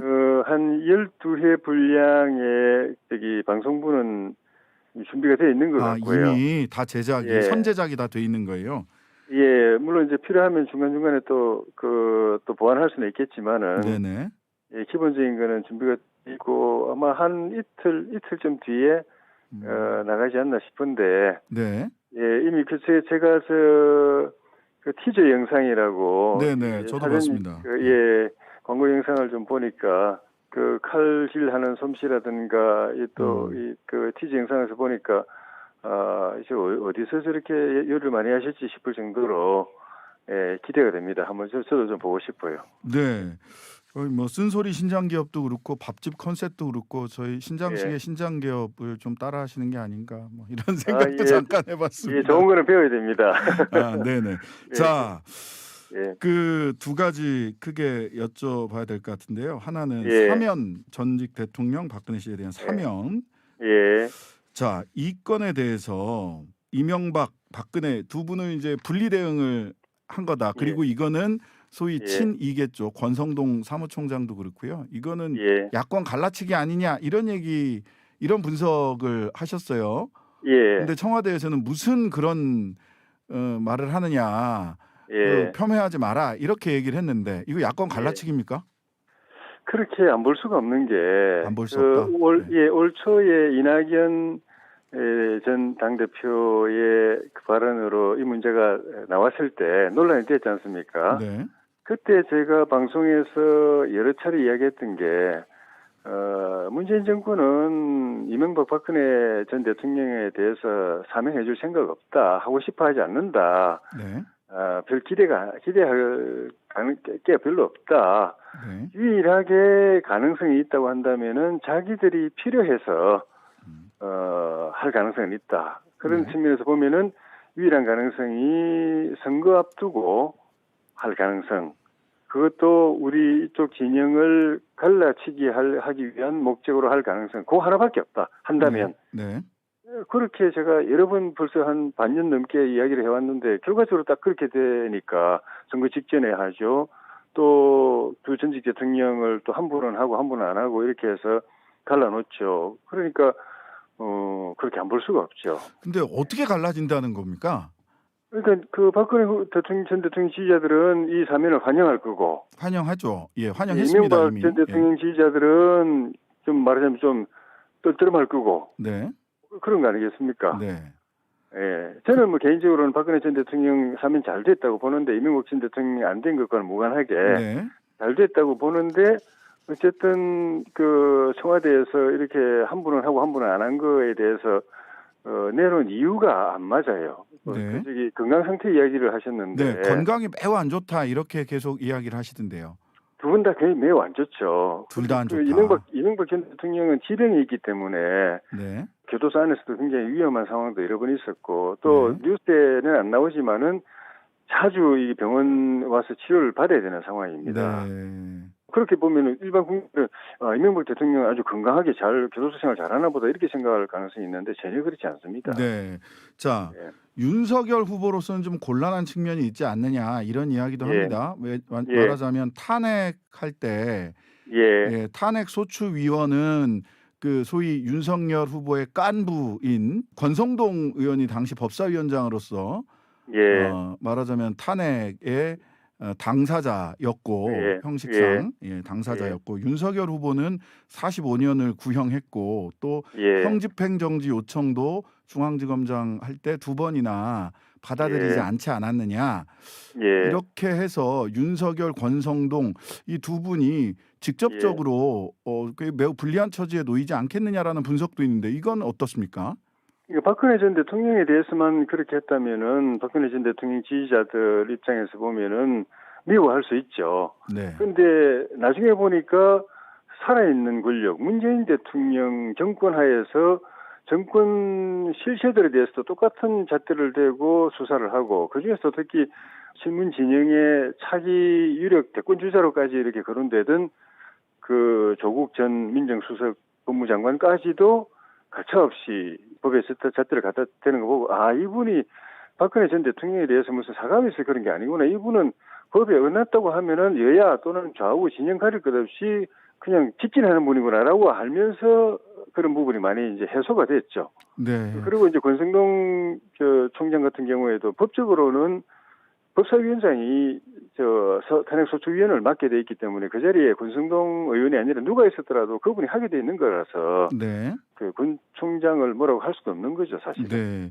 어쨌든 그 최근 어제 오늘 뭐 나오는 여론조사 결과도 조금 더 지켜봐야 되겠습니다만은 대구 경북 쪽에 조금 뭐 이상 기류가 있는 것 아니냐 국민의힘 쪽에서 보자면 또 뭐 그런 부분들이 감지가 돼서 어제 김건희 씨도 급히 사과를 하고 그다음에 모레부터 후보도 1박 2일간 대구 경북 지역 찾아가는 거 아니냐. 대구 경북 표심 단속에 들어갔다. 이런 분석은 어떻습니까? 좀 전에 말씀드린 것처럼 그 박근혜 전 대통령에 대해서만 그 정치적으로 코너에 몰린 그 입장에 있는 분에 대해서만 그렇게 그 검찰의 칼을 휘두르고 살아있는 권력에 대해서는 납작 엎드리고 그랬다면은 그런 오해를 할 수도 있는데 오히려 더 큰 권력에 대해서 자기 검사로서의 뭐 생명을 내걸고 돌다시피 하고 그 법의 사태를 갖다 댄 걸 보았기 때문에 대구 경북 분들도 그런 점에서는 저는 다른 그 오해나 이견이 없을 거라고 생각하고, 특히 정권교체 민심이 진원지가 대구 경북이고 가장 네. 강한 곳도 그곳이기 때문에 네. 거기에는 큰 변화가 없을 걸로 봅니다. 아, 그러면은 내일 모레 대구 경북 윤 후보가 가시는 건 원래 일정이 있었기 때문에 가는 건가요? 당연히 가야죠. 호남도 또 다시 한번 또 갔다 오셨고 하니까. 네네. 그 순리적으로 보더라도 이제 그렇게 가야 될 계기가 됐다고 보여집니다. 본래 있던 일정이다. 급히 뭐 여론의 변동을 좀 막기 위한 긴급하고 비상한 선택은 아니다. 이렇게 좀 봐도 되는 건가요, 그러면? 예, 저는 그렇게 생각합니다. 특별히 그쪽에 무슨 이상 기류가 감지가 된다거나, 물론 보는 사람에 따라 다를 수 있지만은, 네네. 저는 그렇게 생각하지는 않습니다. 네. 예. 자, 우리 조혜준 의원께서 특별 보좌역이 된 이유 중에 하나일 거라고 사람들이 언론에서 추정하는 김건희 씨 관련해서 여쭤보겠습니다. 어제 기자회견 총평을 좀 해주시죠. 예, 잘 하신 것 같습니다. 저는 저도 사실 조마조마하면서 봤는데, 네. 본인도 그냥 평범한 시민으로 살아오다가 그렇게 무겁고 엄중한 자리에 선다는 게 사실 보통 힘든 일이 아닌데, 또 거기서 자기의 소회를 진솔하게 표현하는 것도 훈련되어 있는 정치인들도 쉬운 일이 아닌데, 소박하게 잘 표현하신 것 같아요. 진솔하게. 네. 가감 없이 또 무슨 색칠하지 않고 진솔하게 잘 표현하셨고, 그걸 국민들이 그걸 보시는 거지, 이분이 말을 잘하고 해명을 잘하고 그런 걸 보시는 건 아닌데, 그런 측면에서 어렵게 언론 앞에 서서 잘 하셨다고 봅니다. 물론 이제 보는 시각에 따라서는 또 민주당은 또 전혀 또 다르게 보고 그렇긴 한데, 저는 잘 하셨다고 봅니다. 힘들지만 잘 하셨다고 봅니다. 근데 이제 소위 보수적인 그 남성들, 젊은 청년들이 많이 모여 있다라고 하는 커뮤니티에서 이 평가들이나 이런 걸 보면 굉장히 박하더라고요. 그 소식은 좀 들으셨어요?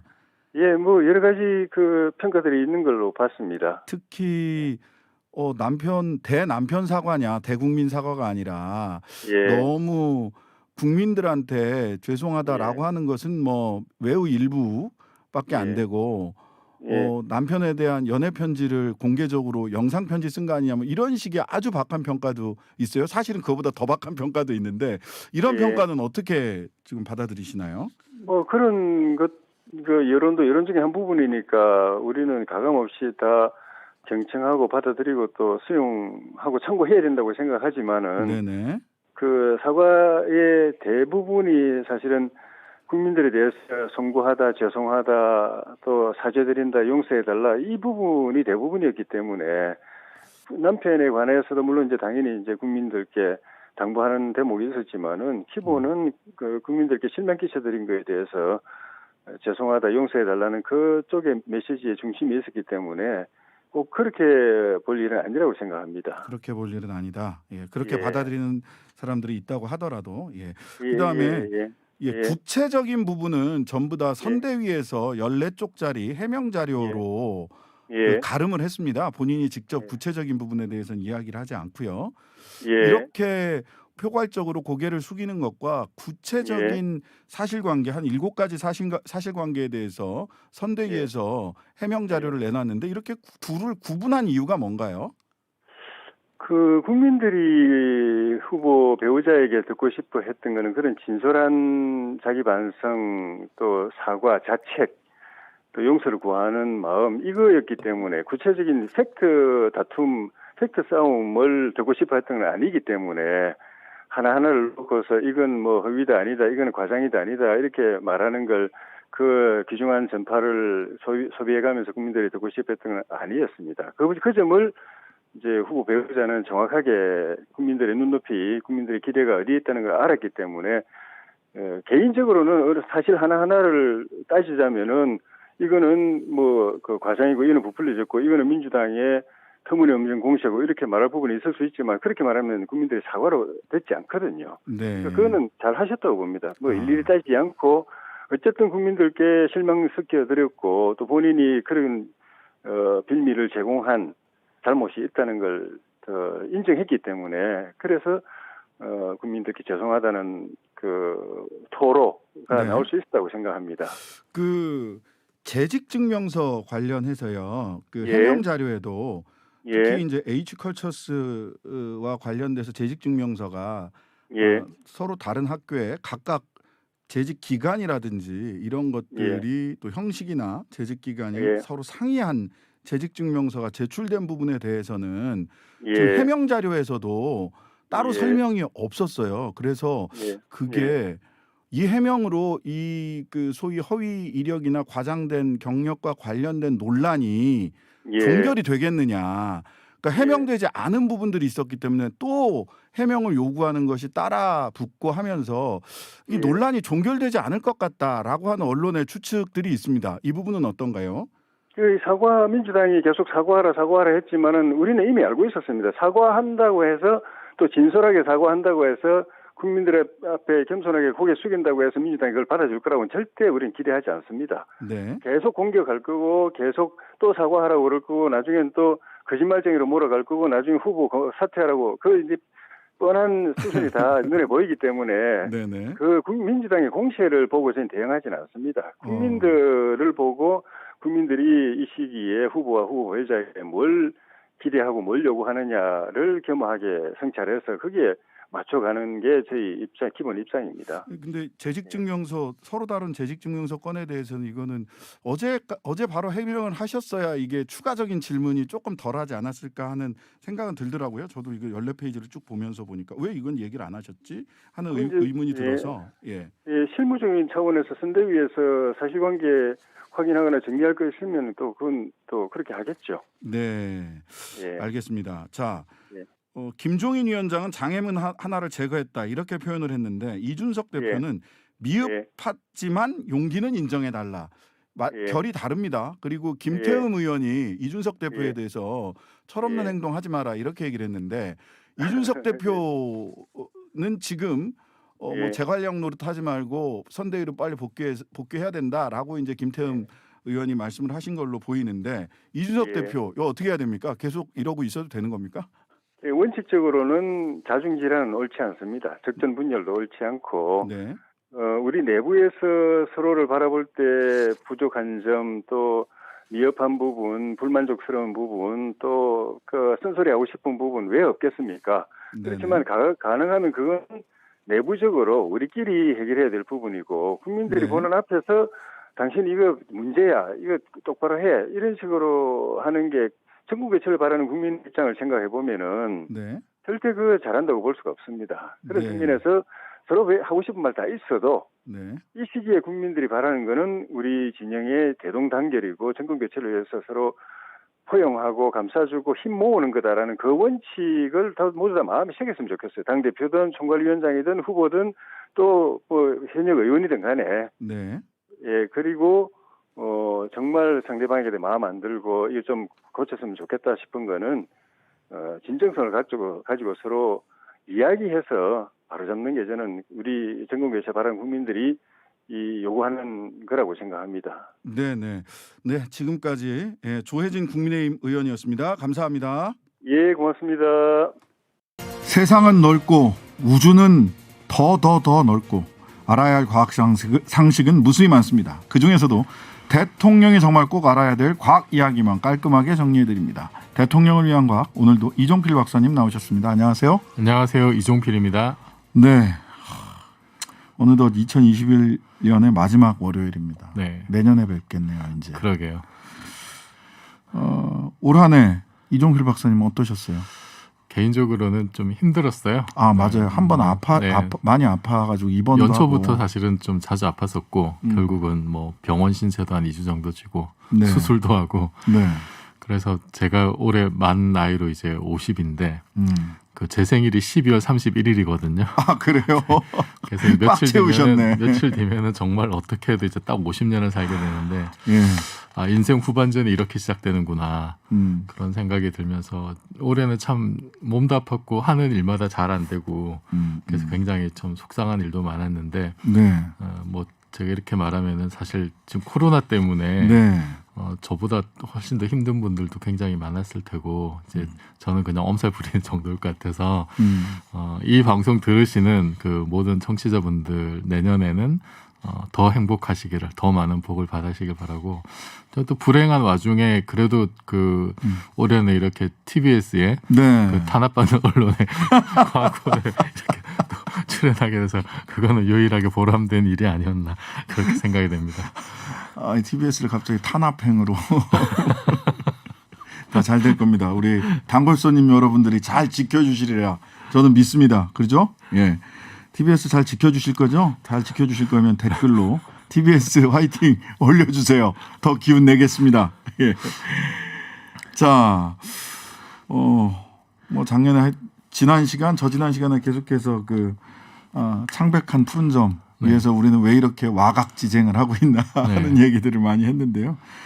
외계 생명체기 가기 전에, 직전에 지난주에 하다가 조금 못했던 얘기가 인류가 해성, 소행성 탐사선 발사하는 이유 중에 하나는 지구와의 충돌 위험을 사전에 제거하려는 목적이 있다. 이게 뭐 딥 임팩트 영화로도 나왔던 거죠. 예.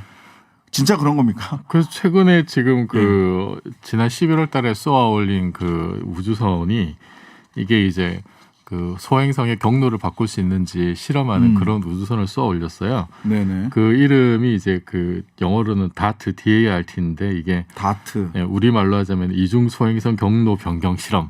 오. 그래서 이 지금 목표가 되는 소행성이 디디모스하고 디모포스라고 하는 굉장히 작은 그 소행성입니다. 네네. 이제 디모포스는 이제 큰 위성의 디디모스 이제 위성 정도 되는 그런 소행성인데 이 조그만 소행성 위성에다가는 조그만 소행성이 이제 우주선을 충돌시켜 가지고 그래서 이게 대략 한 1% 정도의 그 공전 그 속도가 좀 바뀌지 않을까 그렇게 지금 예상을 하고 있어요. 1%만 바뀌어도 그래도 뭐 이제 그 나중에 좀 충분히 시간을 갖고 그렇게 경로를 조금 틀어주면은 그러면은 나중에 뭐 지구로는 경로를 바꿀 수도 있겠죠. 네. 그래서 그런 거를 기대하고 지금 쏘아 올렸는데 이게 그 내년 2022년 9월이나 10월 중에 이제 디모포스하고 충돌할 예정이에요. 그러니까 아주 흥미로운 우주쇼가 되겠죠. 내년 가을에. 그러네요. 그 다 어쨌든 간에 그걸 어떻게 충돌을 해버리면 그 충돌하는 그 장면을 우리가 볼 수가 있을까요? 뭐 이게 그렇게 그 지금 지구하고 거리가 대략 한 1,000만 킬로미터 정도라고 하니까 뭐 어떻게 볼 수도 있을 것 같은데 그렇게 먼 건 아니네요. 우주적 관점에서 보자면 1,000만 킬로미터 정도면. 그리고 그 사실은 이거 말고도 뭐 우주선을 충돌시키거나 우주선 착륙시켜서 우주선으로 밀거나 뭐 이런 방법도 있었고 핵무기를 터뜨리자 이런 방법도 사실은 또 있었어요. 아니 뭐 영화적 상상력으로는 가서 핵무기를 꽝 터뜨리면 될 것 같아요. 네, 그 실제로 이제 그냥 시뮬레이션도 한 게 있는데 대략 한 메가톤급을 터뜨리면은 메가톤급 핵무기를 터뜨리면은 한 크기 500m 정도 되는 그런 소행성을 완전히 가루로 만들 수 있다라는 연구 결과도 있고요.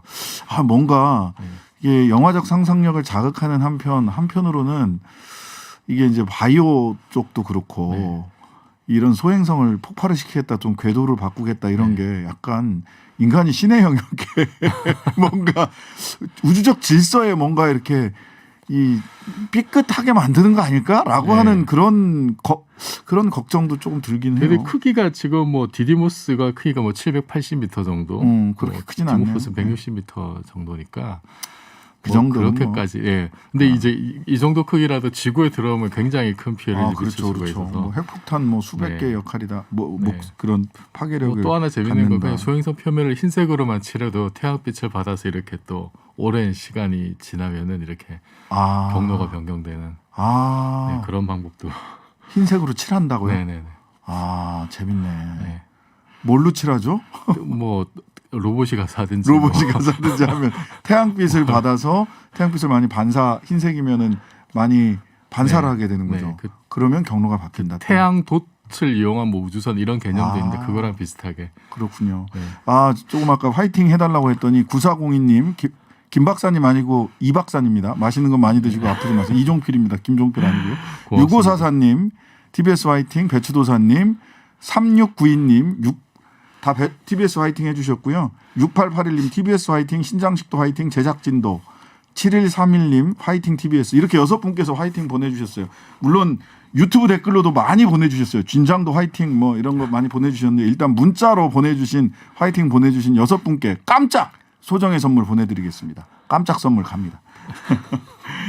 자, 그 태양계 중심인 태양을 향해서도 탐사선 발사한 적이 있다고 네, 그런 적이 있었어요. 그러면서 와 태양 쪽으로 탐사선 발사하면 이거 이카루스처럼 녹아버리는 거 아니야? 네, 이런 걱정을 했었는데 쉽지가 않은데 예. 그래서 초기에는 이렇게 지구 주위를 돌면서 예. 뭐 태양풍이나 이런 걸 이제 조사한 탐사선들이 있었고요. 네네. 뭐 이미 58년부터 뭐 이제 미국 익스플로러라든지 그다음에 뭐 59년에 파이어니어호 같은 경우 금성과 지구 사이를 이제 돌면서 관측을 한 게 있고 네. 수성궤도 안쪽으로 들어간 게 이제 헬리오스라고 하는 탐사선도 있었고요. 그 태양의 극궤도를 돈 그 율리시스라는 그 태양 탐사선도 있었습니다. 그리고 이후로도 뭐 이제 일본, 미국, 영국이 보낸 요코라는 것도 있고 뭐 에이스, 트레이스, 제네시스 뭐 그런 게 많고 2018년에 보낸 게 이제 미국에서 파커라는 그 탐사선을 보냈는데 네. 태양 뭐 코로나 탐사하고 근데 얘가 그 태양에 이제 최근접 비행을 할 예정이에요. 네. 그 지금도 이제 그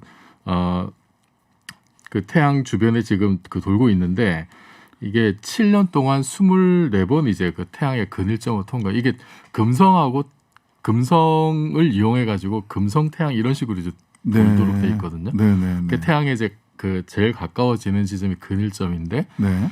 그거를 이제 7년 동안 24번 정도 이렇게 근접하도록 이제 그렇게 하고 있고 이게 2025년에 태양에 이제 최근접 비행을 할 예정인데 네네. 태양 수선 거리 한 10% 정도까지 네. 가까이 가는 걸로 지금 그렇게 예정이 돼 있습니다. 이게 1370도?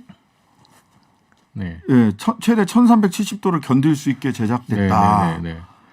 그러니까 더 가까이 가는 거는 어려운 거죠. 뭐 기술이 더 좋아지고 소재가 더 좋아지면 어떻게 뭐 될지 모르겠습니다만 어쨌든 이게 예측했던 거 말고 이렇게 근일점에 가까이 가서 태양과 금성과 태양 사이에서 근일점이라고 얘기를 하는 그 가장 가까운 지점에 가서 특별히 밝혀낸 어떤 우리가 예상하지 못했던 사실이나 이런 게 있나요?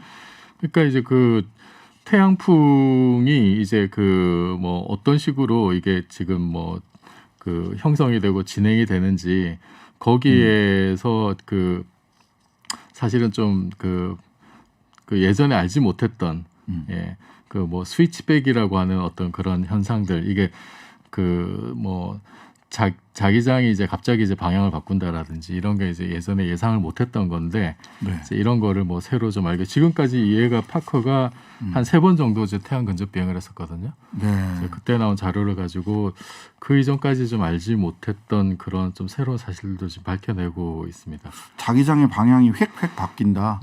이건 뭐 지구상에서 벌어지는 일은 아니잖아요. 이런 거는 있을 수 없는 일인데 그게 태양계 근처에 가면 그렇게 되면 태양 근처에 가면 이런 일이 벌어지는군요. 자, 태양 얘기, 소행성 얘기, 태양 탐사 얘기까지 해봤고 이제 본격적으로 외계 생명체 얘기 해보겠습니다. 이탈리아의 페르미 이분이 제일 외계 생명체 얘기를 하려면 여기서부터 시작해야 된다. 페르미의 역설 이런 얘기하는데 이게 무슨 역설입니까? 1950년에 이제 로스알라모스 연구소에 있다가 이 사람들이 그 이제 핵무기 만드는 연구에도 참여를 했던 그분들이 밥 먹다가 이제 그 뭐 신문 보고 얘기하다가 여차저차해서 이제 그 외계인들이 많을 것 같은데 도대체 얘네들 다 어디 있는 거야 이제 이런 얘기를 한번 내뱉은 거예요. 페르미가. 그러니까 외계인들이 많을 것 같다. 그 얘기는 그 전에 누가 했다 그랬죠? 칼 세이건이 이렇게 넓고 큰데 여기에 외계인 지적 생명체가 우리만 있다면 지구인만 있다면 이것은 공간과 시간의 낭비다. 근데 어쨌든 뭐 페르미가 일단 그 20세기의 가장 위대한 과학자 중에 한 명이고 페르미의 역설, 페르미의 정리 뭐 이런 것도 있고 그러지 않나요? 페르미 이름이 들어간 물리 영어가 무지하게 많아요. 그렇구나. 무지하게 많고 노벨상도 당연히 받았는데 갈릴레오 이후에 가장 위대한 이탈리아가 난 가장 위대한 물리학자 페르미라고 보시면 네. 되는데 이제 그 위대한 페르미가 한마디 했기 때문에 또 유명해진 측면도 있고요. 그렇죠. 그러니까 우주가 굉장히 크고 우리 은하에만 지구 같은 별이 한 4천억 개, 수천억 개가 있는데 그 확률적으로 봐서 거기에 무슨 그러니까 인간 같은 지적 생명체가 당연히 있을 거고 고도로 문명이 발전했을 것 같은데 근데 왜 우리 옆에 안 보이냐 이제 이런 게 이제 페르미의 역설이라고 하죠. 아니 뭐 그냥 평범한 질문 같은데 왜 이렇게 중요하게 취급이 되는 거예요? 그러니까 또 페르미가 일단 유명하고 유명한 사람이 얘기를 했기 때문에 유명하고 사실은 또 생각해 보면은 그게 좀 신기한 일이기도 하잖아요. 과학적으로 추정을 해보면은 확률적으로 인간이 그렇게 뭐 아주 이상한 존재가 아니기 때문에 네네. 그리고 우리 은하에만 별들이 그렇게 많고 사실 우주 전체로 보면은 우리 은하 같은 게 또 수천억 개 내지 수조 개 이렇게 있거든요. 네. 그러면 우주 전체를 놓고 보더라도 굉장히 많은 별들이 있고 거기 딸린 행성 하면 최소 곱하기 10배는 또 해야 될 거고. 그러면 거기서 있을 수밖에 뭔가 없다. 네, 있을 수밖에 없으니까 확률적으로 봤을 때. 그런데 왜 걔네들이 어디가 있는 거야 도대체? 한 번도 본 적은 없잖아요, 우리가. 네. 이게 이제 어떻게 된 거냐? 이제 밥 먹다가 이제 이런 얘기를 하게 밥 먹다가 네. 인간이 미개해서 못 보는 건 아닌가요? 그럴 수도 있죠. 걔네들은 막 와서 다 돌아다니는 우리 다 네. 보고 그런 거 아니에요? 네, 그럴 수도 있죠. 우리가 너무 미개해서 네. 걔네들의 어떤 고등 문명을 이렇게 못 알아차릴 수도 있죠. 그것도 한 가지 이유가 될 수 있고. 맨인 블랙에 보면 무슨 뭐 이렇게 터미널 박스 그 짐 보관소 안에 우주가 있고 뭐 이런 것처럼. 그럴 수도 있고 아니면은 반대 극단으로 네. 진짜 아무것도 없을 수도 있고. 진짜. 근데 그거는 좀 허무하다. 과학자들이 별로 선호하진 않아요.